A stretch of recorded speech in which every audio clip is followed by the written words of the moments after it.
El documental que vas a ver a continuación es parte de un curso completo de neurociencia del bienestar que puede encontrar en televisión consciente.com.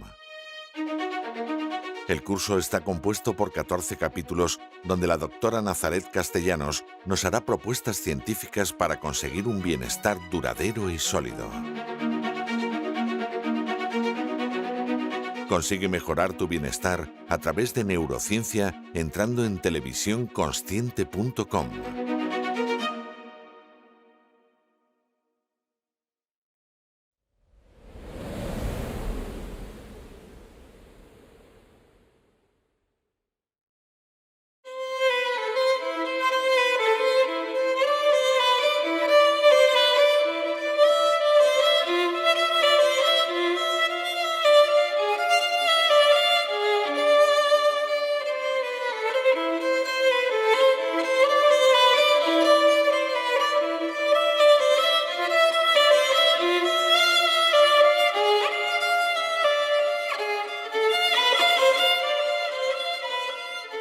Nuestro cerebro está formado por diferentes áreas cerebrales que han sido identificadas por su función o papel en los diferentes procesos mentales.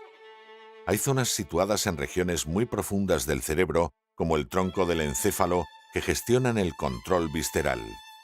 En las partes más centrales, dentro del cerebro, tenemos los llamados sistemas límbicos, estructuras neuronales que procesan información inconsciente y de alto contenido emocional.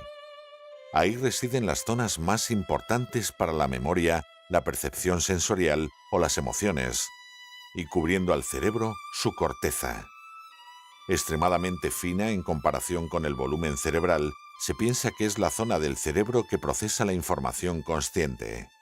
Es decir, somos conscientes de algo si la corteza cerebral está involucrada en ese proceso. La propia estructura del cerebro está basada en capas que corresponden a distintas épocas por las que ha pasado nuestro cerebro durante el proceso evolutivo, y esto condiciona en gran materia la forma en la que percibimos y nos relacionamos con el mundo.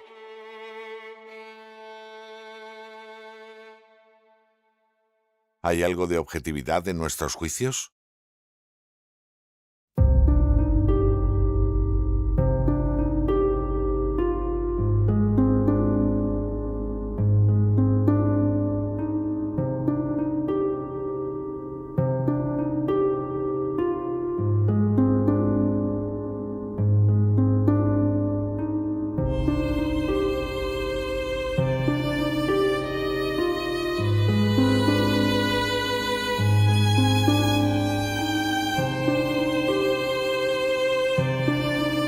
Los seres humanos tendemos a descartar la información que contradice las elecciones propias y juicios que hicimos en el pasado. Este sesgo tiene un impacto significativo en todo, desde la política hasta la educación. En ese momento de confrontación, el sistema límbico toma el control sobre la parte racional del cerebro, y no importa cuán valiosa sea la nueva idea que se está juzgando, ya que nuestro cerebro entra en modo defensivo y la va a rechazar. Es probable que muchos espectadores honestos se perciban a sí mismos en el pasado defendiendo a ultranza ideas preconcebidas que hoy sabe a ciencia cierta que no son válidas. Adicionalmente, es importante recalcar que los seres humanos aprenden generalmente por imitación, sin cuestionar el procedimiento o analizar. Esto es lo que se llama un aprendizaje social. Por ello, aprendemos patrones que luego reproducimos, y cambiar esos patrones aprendidos requieren de una gran voluntad. A esto se suma otro sesgo más, y es que está demostrado que los humanos buscamos refugio en opiniones cercanas a las nuestras. La actividad de la corteza prefrontal se fortalece cuando hay acuerdo con los demás y se reduce cuando hay desacuerdo, creando el llamado sesgo de confirmación en la percepción. Dicho de otra forma, poseemos una irracional e improductiva obsesión por lo que los demás piensan de nosotros, ya que sentirse aceptado o sentirse parte de la tribu hunde sus raíces en la propia supervivencia, sobre todo si tenemos en cuenta que antiguamente la expulsión del clan equivalía a penuria y muerte.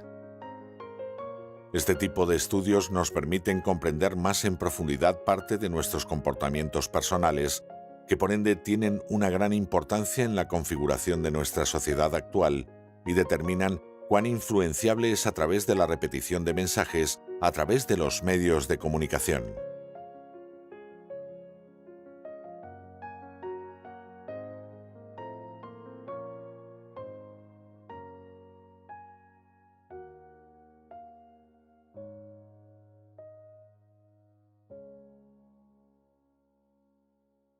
Cerebro-corazón.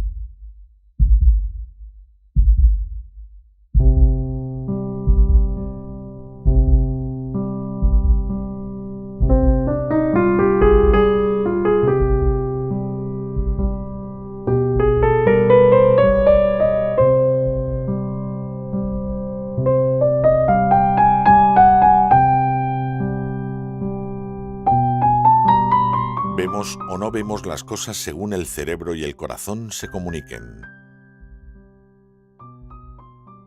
El cerebro tiene parpadeos de desconexión donde nuestra percepción se interrumpe.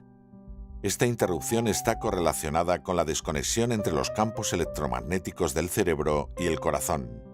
Se dice por eso que el corazón es la puerta de la percepción. Galeno ya hablaba de los tres ejes de cerebro, corazón e intestino y daba una importancia fundamental al corazón como sede de la mente.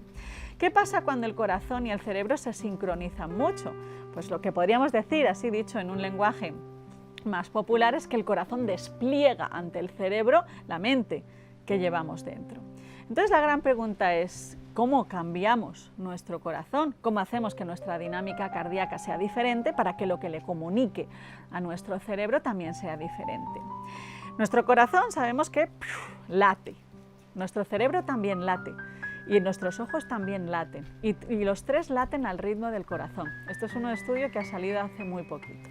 Nuestro corazón late, ¿no? Emite estas descargas, ¿no? Que son prácticamente rítmicas y que permiten pues, toda la circulación sanguínea y lo que sabemos que es pues, todo lo que es el sistema cardiovascular o cardiorrespiratorio. Cada vez que el corazón late, le manda esos impulsos del latido del corazón llegan al cerebro, aproximadamente unos 250 milisegundos después de que el corazón late, en el momento en que ya se repolariza, se vuelve a encoger. Pero pensamos siempre que el corazón es una bomba rítmica, ¿no? Como un reloj. Nosotros podemos medir nuestra tasa cardíaca, tantos pulsos por minuto, ¿no? Pero lo importante del corazón no es tanto su tasa cardíaca, sino lo que se llama técnicamente variabilidad cardíaca. ¿Qué significa eso? ¿Cómo de rítmico es mi corazón? Un corazón que fuese como un reloj absolutamente rítmico tiene una variabilidad cardíaca cero. Eso no tiene ninguna complejidad, pum, pum, pum, pum. No hay nada, y no hay ningún patrón, ahí no hay ningún ritmo, solo ese periodo. Un corazón que a veces adelanta un poquito su disparo, a veces lo retrasa un poquito, estoy hablando de milisegundos, pero esos pequeños milisegundos hacen que el patrón cardíaco sea un poquito más complejo, tiene un cierto ritmo, es más como una música, no como un tambor rítmico. La variabilidad cardíaca es lo que es importante a nivel cognitivo. Se ha demostrado que a mayor variabilidad cardíaca tenemos mayor, lo que conocemos como índice de inteligencia, tenemos mayor capacidad de memoria, tenemos mayor capacidad de procesamiento del lenguaje y ejecución lingüística. Pero sobre todo, una de las cosas que yo creo que es más importante es que tenemos mayor variabilidad cardíaca cuando nos sentimos contentos y cuando nos sentimos alegres. Pensar en cosas positivas, que pueden ser, por ejemplo, pensar en actos altruistas, pensar en actos generosos, pensar en actos alegres, eso aumenta nuestra variabilidad cardíaca. Pensar en cosas negativas no aumenta ni disminuye la variabilidad cardíaca, aumenta la tasa de disparos eléctricos, pero no la variabilidad cardíaca. Si lo que queremos es cambiar la comunicación entre el corazón y el cerebro, parece que lo que nos dice la neurociencia es que tenemos que aprender a cambiar nuestra variabilidad cardíaca. Y de momento, lo único que nos dice la neurociencia es que lo que más aumenta la variabilidad cardíaca es pensar en actos que sean actos bondadosos, actos de amor, actos positivos.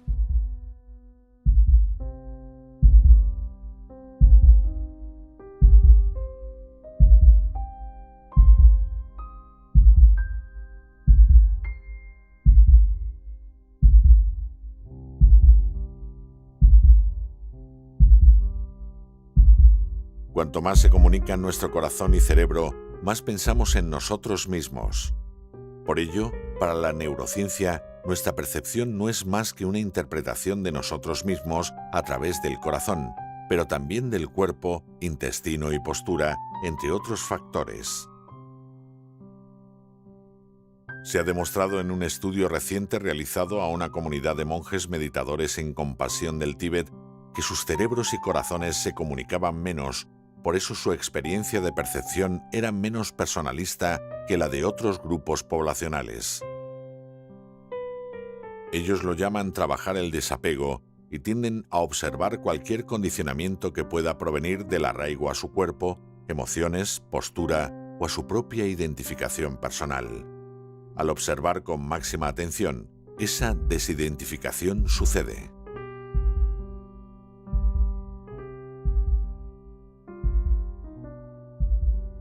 Ahora sabemos por la neurociencia que cuando dos personas se comunican, sucede una sincronización o contagio entre sus dos cerebros y corazones. Kandel, Premio Nobel de Medicina y uno de los padres de la neurociencia, lo expresaba sencillamente diciendo que los cerebros se contagian. Por ello es importante saber de quién nos rodeamos, porque se contagian los aspectos positivos y negativos del otro. La máxima sincronización sucede entre una madre y un hijo, pero nuestros órganos también se comunican entre amigos, compañeros e incluso en un viaje en autobús. Nos convertimos en el otro. El dolor que sentimos cuando vemos el sufrimiento de otras personas puede definirse como empatía. Está demostrado que los niños desde una edad temprana sufren sin percibir dolor en personas con las que se identifican. Sin embargo, con gente a quienes consideran extraños, esos mismos mecanismos de la empatía no se activan de la misma manera. Para ello, es bueno entender con claridad, sea acercándonos a través de la meditación o a través de la neurociencia, que nuestra consciencia es la de todos. Nuestro grupo es toda la existencia, humanidad compartida.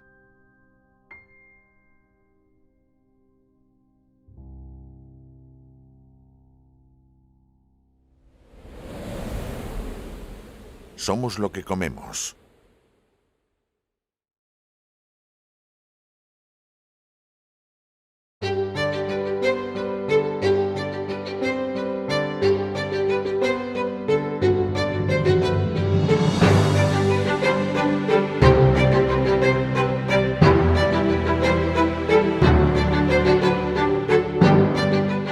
Cada vez hay más estudios que demuestran con más detalles la relación directa entre dieta y cerebro. Por ejemplo, dietas ricas en fibra contribuyen a generar serotonina, neurotransmisor esencial para regular estados emocionales felices y que su déficit puede estar detrás de la generación de enfermedades como el Alzheimer, el déficit de atención o la depresión aguda. También parece haber consenso general en que una dieta variada genera una microbiota diversa y esta diversidad incide positivamente en un estado óptimo de salud general. Llamamos microbiota a todo este conjunto de virus, bacterias y otros microorganismos que viven en nuestro organismo. Dada la cantidad y variedad de microorganismos que residen en nuestro cuerpo, la ciencia nos considera holobiontes, es decir, más que ser individuos, somos una vida que contiene a muchas vidas que entre ellas interaccionan. Cuidar la microbiota es controlar nuestro estado de ánimo, capacidad de atención, aprendizaje y comportamiento social. Últimamente, más o menos hace como unos 5 años, el mundo de la neurociencia empezó a interesarse por la microbiota que habita nuestro intestino. ¿Por qué? Porque se descubrió que hay una relación directa entre el intestino y el cerebro, lo que llamamos el eje intestino-cerebro. ¿Cómo lo estudia la neurociencia? Pues es a través de la bioquímica, es decir, estudiamos en un laboratorio de neurociencia qué bacterias, qué tipos de bacterias, hongos y levaduras componen componen nuestra microbiota y qué papel tienen en los diferentes procesos cerebrales. Y por eso lo que nosotros hacemos en un laboratorio de neurociencia es que no solo medimos con técnicas de neuroimagen qué está pasando en el cerebro de una persona, cómo es su anatomía, cómo es la función del cerebro, sino que además ahora lo que se hace es pedir un análisis de heces a los participantes, a los voluntarios que se prestan a un experimento de neurociencia cognitiva. ¿Y por qué mediante un análisis de heces? Pues que es la única forma que tenemos de momento de conocer cuál es el contenido de la microbiota. Cuando se hacen experimentos en la universidad, experimentos de investigación, pues se exige que los experimentos, que el procedimiento sea absolutamente no invasivo para la persona. No se puede introducir pues, cosas, no se puede alterar lo que es la estructura de la persona. Entonces, para ello se le pide una muestra de heces y ahí, a través de un análisis de secuenciación genética, lo que se hace es descifrar qué tipo de bichito, por así decirlo, qué tipo de bacteria y en qué concentración ha tenido esa persona en su microbiota intestinal. Otro de los campos, ¿no?, que es importante dentro de la microbiota y que afecta muchísimo a la neurociencia del bienestar es qué influye sobre la microbiota. Normalmente cuando nos preguntan o pensamos en la microbiota intestinal, lo primero que pensamos es en la dieta. Y es verdad que es uno de los ingredientes que más afecta a la microbiota. ¿Qué comemos? Pues hace que unas poblaciones de bacterias se alimenten frente a otras, que otras poblaciones mueran, genera un equilibrio, favorece la biodiversidad que hay en nuestra microbiota. Entonces la dieta, por supuesto, es un ingrediente que luego vamos a ir viendo. Pero hay otros factores que afectan muchísimo a la microbiota. Estudiar todo aquello que afecta a la microbiota es también estudiar todo aquello que afecta a nuestro sistema nervioso, a nuestro sistema endocrino y a nuestro sistema inmune. Entonces, por ejemplo, ¿qué es lo que se ha visto? Que la microbiota intestinal se ve muy afectado por la contaminación, se ve muy afectado por si una persona fuma o no fuma. Se ve muy afectado por la cantidad de medicamentos, sobre todo de antibióticos que consumamos. Hay que tener en cuenta que la ingesta de un antibiótico puede producir un desequilibrio en la microbiota que puede durar desde un mes hasta personas en las que dura prácticamente un año de desequilibrio en la microbiota. Otro de los factores que afecta mucho es el sexo, si eres hombre o si eres mujer. Hasta hace muy poco, en la investigación científica, pues los estudios se hacían pues, con una población de personas. Hoy en día, en cualquier revista científica, para pasar los criterios del método científico, no se pueden mezclar hombres y mujeres. ¿Por qué? Porque la microbiota de un hombre y de una mujer es muy diferente. No se puede hacer promedios, tenemos microbiotas que son muy diferentes y por tanto también depende eso de nuestro sistema endocrino. Otro de los factores que también afecta mucho a la microbiota es el ejercicio físico. Hacer ejercicio físico favorece nuestra microbiota. Estudios que hemos visto, y entre otros uno de los estudios en los que yo he participado, se ha visto que las personas que llevan una actividad física considerable, regular en su vida, tienen una microbiota que tiene muchísima más diversidad, pero sobre todo es una microbiota que es más fuerte en sus equilibrios, en el equilibrio de competencia y cooperación. Es una microbiota, por tanto, que es más fuerte frente a ataques, es más resistente, tiene más capacidad de luchar, de favorecer la cooperación entre diferentes bacterias para defenderse de ciertos organismos. Otro de los estudios que se está viendo ahora es la capacidad que tiene la microbiota de hacer frente, de resetearse, si pudiéramos decirlo así, cuando hacemos un ejercicio físico que casi nos lleva a la extenuación. El ejercicio físico pues es algo que es muy complejo, no solo por el movimiento, coordina muchísimo, requiere muchísimo esfuerzo para el cerebro. Y hacer ejercicio físico favorece la motilidad de nuestro intestino y activa pues, todos los mecanismos de cooperación y competencia de la microbiota intestinal. Y otro de los factores que veremos más adelante que afecta mucho a la microbiota son las interacciones sociales.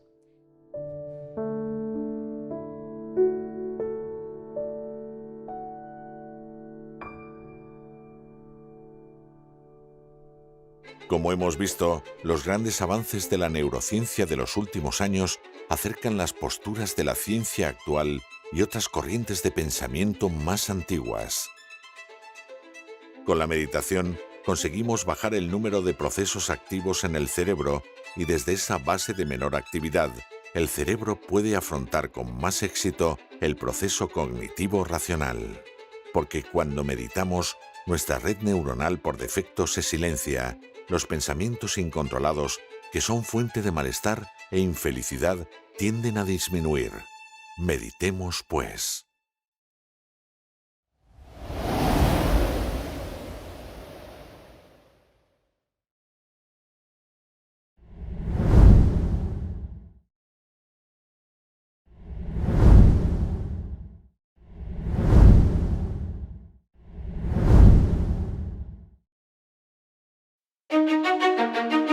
El documental que vas a ver a continuación es parte de un curso completo de neurociencia del bienestar que puede encontrar en televisión consciente.com. El curso está compuesto por 14 capítulos donde la doctora Nazaret Castellanos nos hará propuestas científicas para conseguir un bienestar duradero y sólido. Consigue mejorar tu bienestar a través de neurociencia entrando en televisiónconsciente.com.